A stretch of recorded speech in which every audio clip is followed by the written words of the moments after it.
Last week, we celebrated the 100th anniversary of Congress passing the 19th Amendment.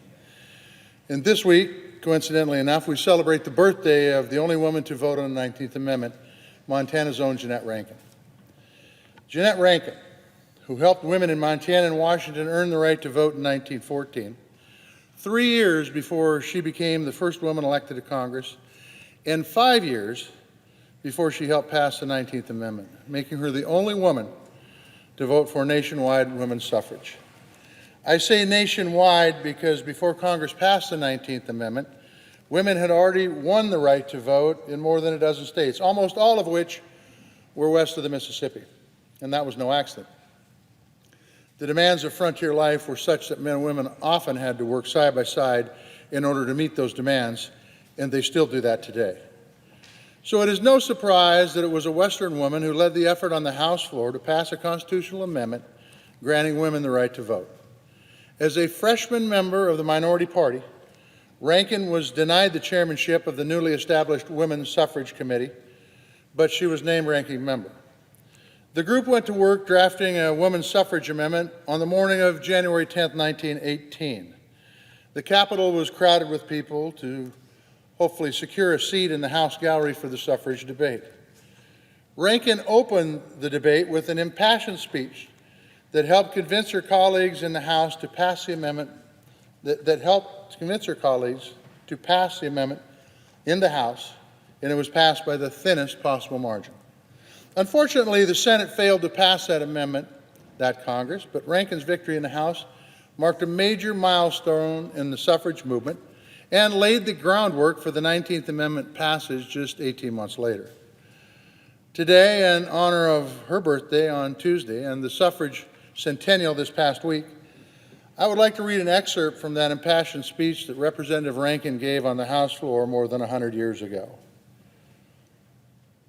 Today, as never before, the nation needs its women, needs the work of their hands and their hearts and their minds.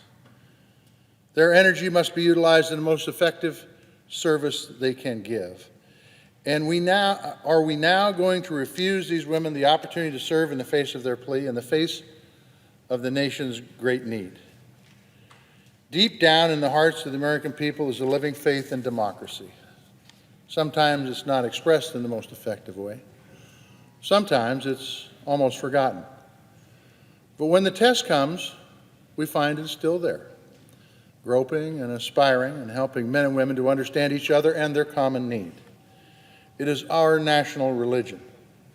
And it prompts in us the desire for that measure of justice which is based on equal opportunity, equal protection, equal freedom for all. This proposed amendment should be passed as an act of right and justice to the women of America. To my mind, this is one of the most important questions that has been presented to Congress since I have been a member. One that has far more wide-reaching effect upon the people of this country, insofar as the country stands for and what we stand for, than any other question since the writing of the Declaration of Independence and the adoption of our Constitution. These are the people who are resting their faith in the Congress of the United States because they believe Congress knows what democracy means. Can we afford to allow these men and women to doubt for a single instant the sincerity of our protestations of democracy? How shall we answer the challenge, gentlemen? How shall we explain to them the meaning of democracy if the same Congress that voted for war to make the world safe for democracy refuses to give this small measure of democracy to the women of our country?